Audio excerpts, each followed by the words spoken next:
explicação do que você sobre as taxonomias. Nós temos ali na vídeo anterior que fala sobre a introdução do objetivo geral e específico para implementar o artigo científico. Então, temos ali que nós precisamos primeiro entender que nossa pesquisa, nós precisamos elaborar na nossa pesquisa o problema de pesquisa, é a pergunta de pesquisa. Depois nós precisamos, a partir da pergunta, elaborar o objetivo geral e os objetivos específicos. No objetivo geral e específico, nós precisamos de verbos. Eles precisam começar com verbos. Esses verbos, existe uma lista específica de verbos associados ao processo de ensino-aprendizagem que podem e devem ser utilizados para que nós possamos nortear os nossos objetivos voltados à produção do conhecimento. Esse é o grande objetivo do artigo científico, é produzir novos conhecimentos a partir dos conhecimentos existentes e então encorpar, fornecer novos dados relevantes para o campo de pesquisa que está sendo estudado no artigo de vocês. Eu trouxe aqui então rapidamente esses slides sobre a taxonomia dos objetivos educacionais, conhecidas também como taxonomia de Bloom, porque foi Bloom quem dirigiu, ele e demais pesquisadores, né, e outros pesquisadores dirigiram todo um estudo científico para identificar quais eram os verbos e quais os verbos ideais que poderiam ser utilizados para definir os tipos de aprendizagem, de determinados tipos de... na verdade, é uma hierarquia de verbos que podem elencar o aprendizado. Tá? Então, basicamente é isso. É um grupo de objetivos. Posso usar qualquer objetivo qualquer verbo para objetivo geral específico? Não, não pode. O ideal é que vocês utilizem os verbos que estão na taxonomia de Bloom. Os verbos que estão na taxonomia dos objetivos educacionais. Tá? Vamos ver um pouquinho sobre o que é isso. Então, a taxonomia dos objetivos educacionais, também popularizada como taxonomia de Bloom, é uma estrutura de organização hierárquica de objetivos educacionais. Já vamos ver por que ela é hierárquica. Tá? Foi um resultado do trabalho de uma comissão multidisciplinar de especialistas de várias universidades dos Estados Unidos, lideradas por Benjamin Bloom, no ano de 1956. Essa classificação hierárquica foi proposta por Bloom, dividiu as possibilidades de aprendizagem em 3 grandes domínios, que são o cognitivo, o afetivo e o psicomotor. O cognitivo, ele abrange a aprendizagem intelectual. O afetivo, ele abrange os aspectos de sensibilização e gradação de valores, né? Ética, respeito, responsabilidade, valores. O psicomotor, ele abrange as habilidades de execução de tarefas que envolvem o aparelho motor. Por exemplo, como o Bloom, ele era psicólogo e ele era também um pedagogo, ele moldou essa taxonomia toda para processos de ensino-aprendizagem de crianças. Mas ela é muito mais do que isso. Depois, quando ela começou a ser difundida, e começou a se perceber de que não é somente para crianças. Por isso tem uma ênfase muito no psicomotor, que se dá normalmente no processo de alfabetização, de recorte, colagem, sabe? É aquela coisa bem de pedagogia mesmo. Mas nós podemos utilizar também a taxonomia de Bloom para os nossos artigos científicos, pois eles são um processo de ensino e aprendizagem também, de construção do conhecimento, de consolidação de ideias que surgem a partir dos artigos científicos. Então, é inerente ao artigo científico o processo de ensino e aprendizagem. E nós vamos ver que esses objetivos, eles se aplicam muito bem, não só ao processo de ensino e aprendizagem de crianças, de jovens e de adultos, como também para a academia científica, para os nossos artigos, tá? Vamos para o próximo slide, então. A teoria explica que cada um destes domínios envolve diversos níveis de profundidade de aprendizagem. Então, cada verbo, ele nos delimita níveis de profundidade na aprendizagem, por isso ele é hierárquico. Por este motivo, a classificação de Bloom é considerada uma hierarquia. Isso significa que cada nível é mais complexo e mais específico do que o anterior. Destes 3 domínios que a gente acabou de ver, somente o primeiro foi implementado em sua totalidade, ou seja, ali do cognitivo, afetivo e psicomotor, somente o cognitivo que foi consolidado como uma ideia e como um agrupamento de objetivos por Bloom. Depois nós temos essas ideias, os outros, o afetivo e o psicomotor, foi desenvolvido por outros autores até bem contemporâneos, mas a ideia de Bloom mesmo foi consolidada somente no domínio cognitivo.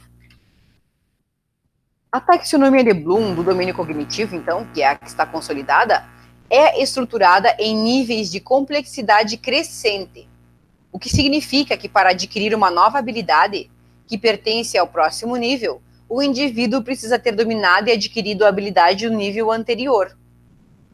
Então, para eu avançar no conhecimento, para eu ampliar o meu conhecimento e atingir novos graus de complexidade crescente sempre, né, ascendente, sempre crescendo, eu preciso consolidar o verbo, no caso, o conjunto de verbos anterior, que pertencem ao nível anterior, tá? Este é o Benjamin Bloom, o retrato dele. Ele é um americano, nascido nos Estados Unidos, nascido em Lansford, em 1913, ele faleceu em 1999, com 86 anos, em Chicago. Ele se formou, ele estudou na Universidade Estadual da Pensilvânia e também na Universidade de Chicago. Ele trabalhou como psicólogo, pedagogo e professor universitário na Universidade de Chicago. Ele recebeu o prêmio Thorndike, que é um prêmio da Sociedade, da Associação Americana de Psicologia, concedido a receptores vivos, a pessoas vivas, né, por realizações substanciais na carreira em psicologia educacional. Este, então, é a pessoa que criou e leva o nome, né, a taxonomia leva o nome dele, ele era responsável pela comissão de multi-institucional, constituída por pessoas de diversas instituições de ensino, mas ele foi responsável, então, pela criação desse conjunto de domínios que resultaram num conjunto de verbos que nos orientam, então, a fazer os nossos objetivos geral e específicos. A finalidade da taxonomia de Bloom é auxiliar a identificação e a declaração dos objetivos ligados ao desenvolvimento cognitivo, que englobam a aquisição do conhecimento, competências e atitudes, visando facilitar o planejamento do processo de ensino-aprendizagem. Ou seja, todo professor, normalmente, ele vai estipular objetivos para as suas aulas. Nenhuma aula, ela é elaborada pela vontade do professor. Existe uma ordem, normalmente cronológica, para a criação do conhecimento. Ou seja, quando o professor ele cria uma aula, ele cria ou uma disciplina, por exemplo, como vocês têm a ementa da disciplina, né, da nossa disciplina de seminários de pesquisa. Se vocês forem lá na ementa, vocês vão ver que tem a ementa, que é o que trata a disciplina. Vocês vão ver que dali tem objetivos geral e também tem objetivos específicos. Vocês vão ver que existe uma metodologia para essa disciplina. Então, ou seja, existe todo um pensamento, inclusive de ordem cronológica, para a aquisição do conhecimento. Para a nossa disciplina, que é sobre seminário de pesquisa, eu não posso já chegando aqui, pessoal, método é isso, existe esse tipo, isso do estudo de caso, existe pesquisação, existe survey, existe método misto, e é isso. Não é assim. O conhecimento, ele se dá através de uma construção. Então, eu não posso falar sobre artigo científico sem falar sobre resumo, que é o primeiro item que vai no artigo, sobre o título e resumo, que são os primeiros itens, depois sobre a introdução. Dentro da introdução, a gente está tratando sobre a taxonomia de Bloom, porque os objetivos, eles fazem parte da introdução. E a taxonomia faz parte do objetivo, ou seja, os verbos fazem parte do objetivo. É inerente aos objetivos ter um verbo, começar com um verbo. Eu preciso apresentar a taxonomia de Bloom para vocês. Não posso passar por cima dela, ou somente colocar uma tabelinha ali para vocês com os verbos. E não explicar por que nós utilizamos esses verbos. Isso é a construção do conhecimento. Isso faz parte da construção do conhecimento de vocês. Então tem uma ordem cronológica para isso. Eu não posso inventar. A mesma coisa serve para os objetivos e serve para a taxonomia, serve para a construção desses verbos e da associação deles à produção do conhecimento. Eu espero que tenha ficado o que eu esteja me fazendo entender, pessoal, tá? Como é uma videoaula, infelizmente eu não posso perguntar. Vocês estão entendendo, pessoal? Tem alguma dúvida? Isso me machuca um pouco, porque eu gostaria muito da participação de vocês, para construirmos o conhecimento em conjunto, mas não é possível, né? Então, seguimos com a nossa aula. Aqui eu tenho o desenho da taxonomia de Bloom. Ele é um pouco complexo, mas, porque tem muita informação, até nem dá para enxergar direito, mas depois calmem, que a gente vai observar outra figura que nos exemplifica de maneira muito mais clara como é que funciona a taxonomia de Bloom. Mas aqui vocês vejam que tem uma estrela no centro. Essa estrela, e também tá em espanhol, tá? Essa lista aqui não até nem achei em português, eu achei um desenho bastante original, então justamente não quis usar essa figura.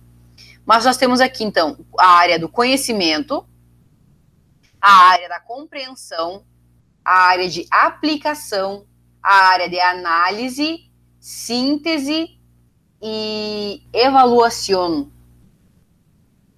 que é avaliação, não sei dizer o que é avaliação, se é avaliação ou se é evolução. Teria que ver. Mas essas palavras aqui, essas áreas aqui, elas norteiam um conjunto, não sei se dá para observar, que elas norteiam um conjunto de verbos.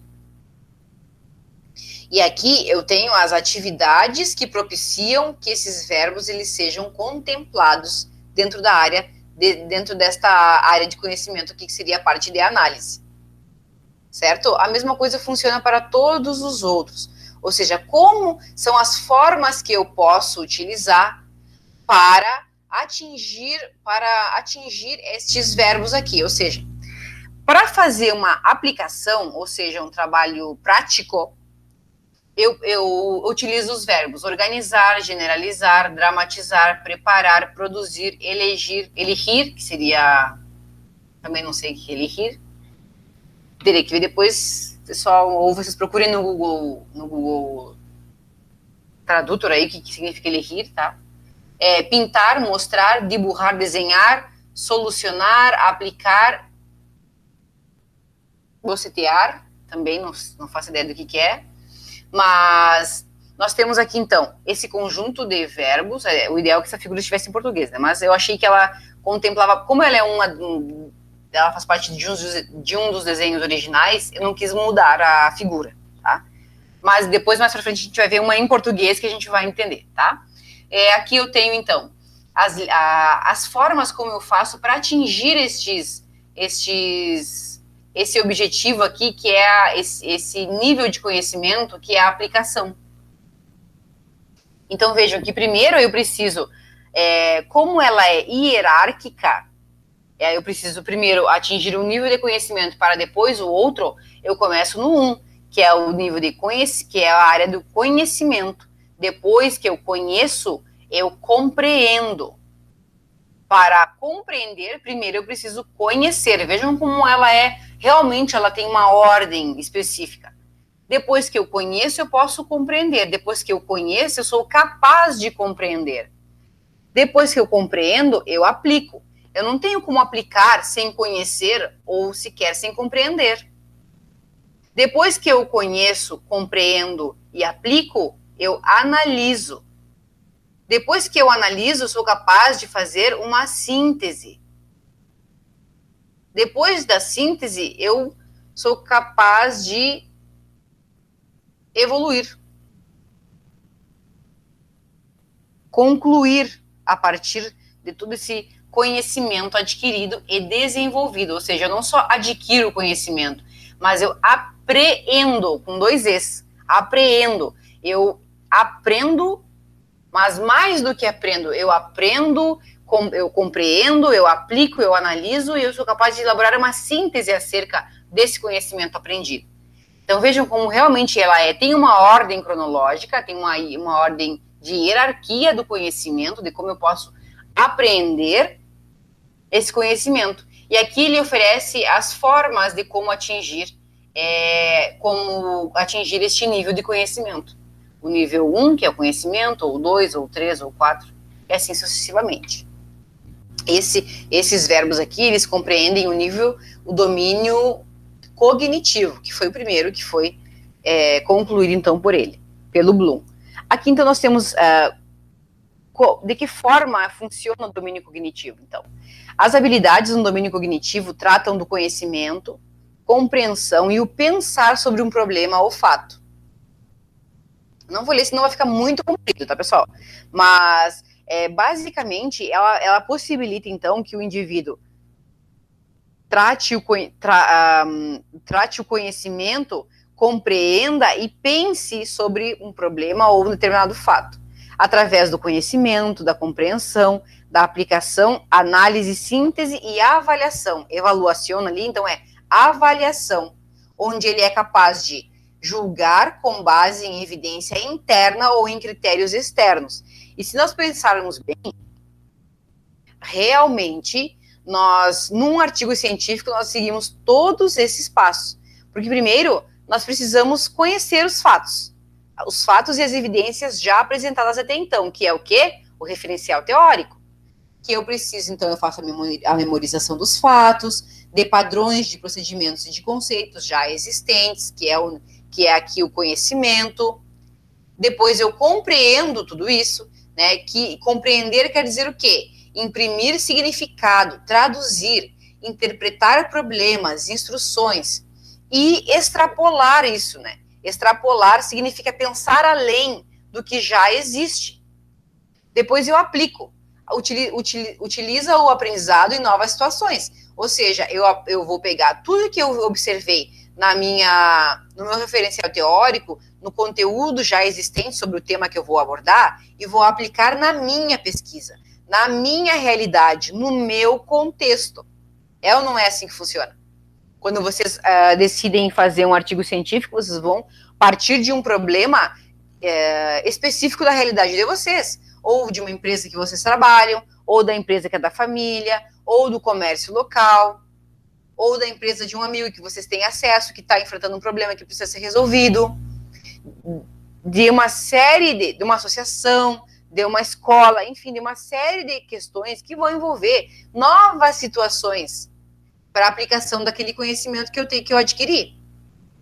A análise, então, a próxima etapa é a análise dos elementos de relações e de princípios da organização. Eu vou juntar tudo, pessoal, na minha análise. Eu vou juntar o conhecimento a partir do referencial teórico, vou juntar com os dados que eu coletei da minha realidade e vou analisar como tudo aquilo ali se relaciona, como os fatos que eu observei ou que eu coletei se relacionam com a teoria. Depois, na síntese, eu estabeleço padrões, porque aí, nos meus resultados, não basta só eu analisar os meus resultados, verificar se acontece ou não determinado fator que diz que a teoria aponta, mas eu preciso saber como isso impacta na realidade que eu estou observando, no meu objeto de estudo. Isso tem reflexo? Não tem reflexo? O que acontece a partir disso? Não basta somente identificar, eu preciso estabelecer padrões, eu preciso relacionar e escrever. Essa é a minha capacidade de síntese. Depois, na avaliação também, eu julgo com base em evidência interna e em critérios externos. Eu vou considerar todos esses fatores para fazer as minhas considerações finais. Então, aí nas minhas considerações finais ou conclusões, eu vou eu vou julgar. Não, eu ia dizer estabelecer critérios, mas não é essa. Eu vou julgar de fato se aquilo acontece ou não, se a teoria se aplica ou não ao meu objeto de estudo. se deu certo ou não, se ela se aplica ou não, quais são os pontos que precisa melhorar no meu objeto de estudo para se adequar ao que a teoria propõe, por exemplo. Enfim, vai depender da situação em que eu vou encontrar ali dentro do meu artigo científico. Uma observação importante é que está em andamento a discussão sobre a criatividade substituir a síntese, que aí seria um processo muito mais que envolveria muito mais criativo do que propriamente uma síntese. Mas isso ainda está em discussão. Como é uma teoria, ela pode evoluir, ela pode se modificar, mas ainda não existe nada muito concreto em relação a isso, até porque a taxonomia ela já é consolidada, né? Mas nós vamos ver mais para diante que existem muitas críticas com relação à teoria também. Ela não é algo estanque, ela tem questões também que podem ser analisadas para que ela possa evoluir também.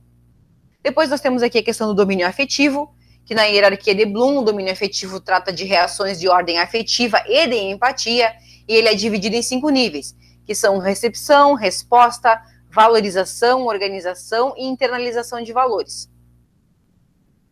E aí nós temos, eu não vou ler também, vou deixar nos slides se vocês quiserem olhar. Normalmente o afetivo e o psicomotor são domínios que nós não entramos porque eles não serão contemplados nos artigos científicos. Então nós não vamos normalmente utilizar esses objetivos. O que nós vamos utilizar é o domínio cognitivo mesmo. São esses objetivos que nós vamos utilizar. Mas eu trouxe aqui o afetivo e também trouxe o psicomotor porque eles fazem parte da teoria também. Então, não posso suprimir eles, fingir que eles não existem. Então, por isso eu trouxe eles.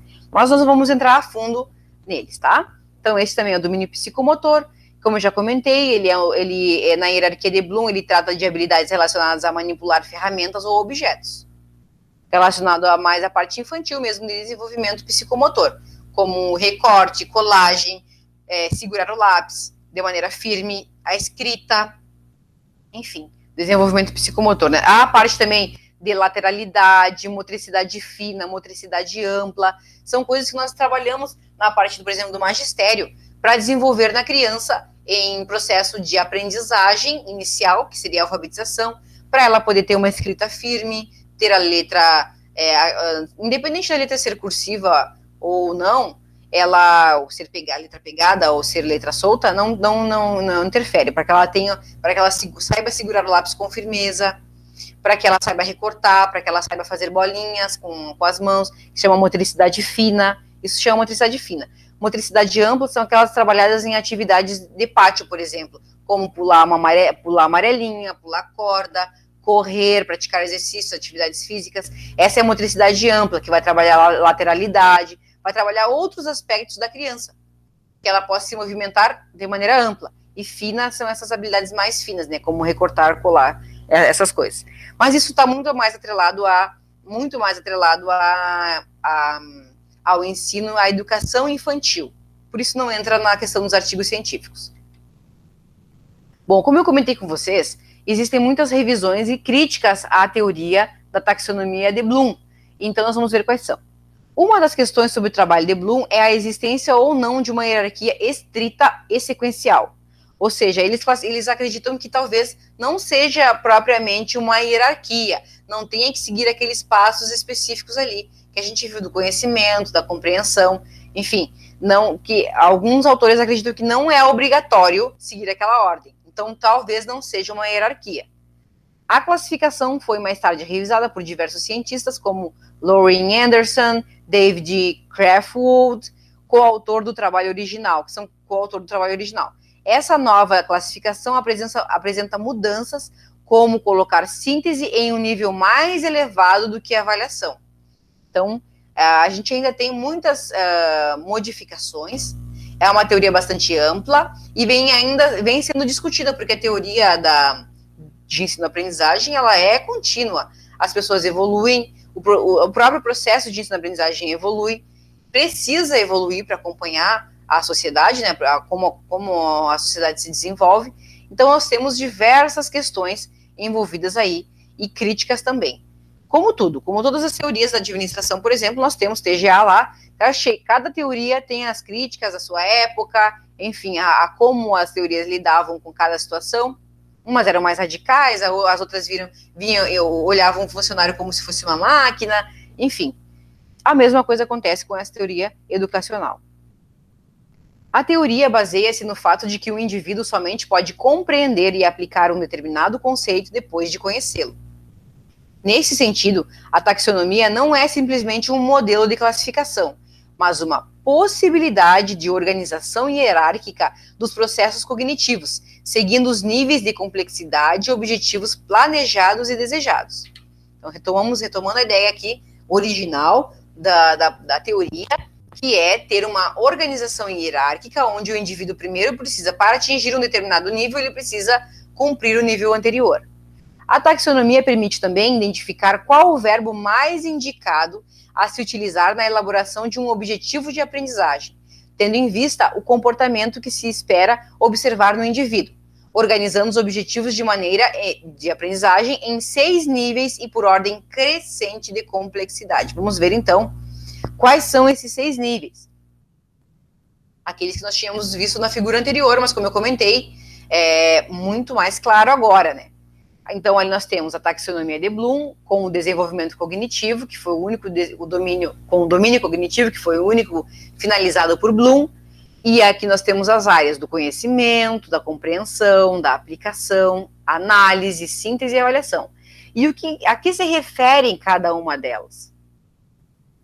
O conhecimento refere-se à habilidade de recordar, definir, reconhecer ou identificar uma informação específica, a partir de situações de aprendizagem anteriores. E quais são os verbos que contemplam isso? Essas habilidades. Apontar, definir, enunciar, escrever, marcar, recordar, relatar, repetir, nomear, sublinhar.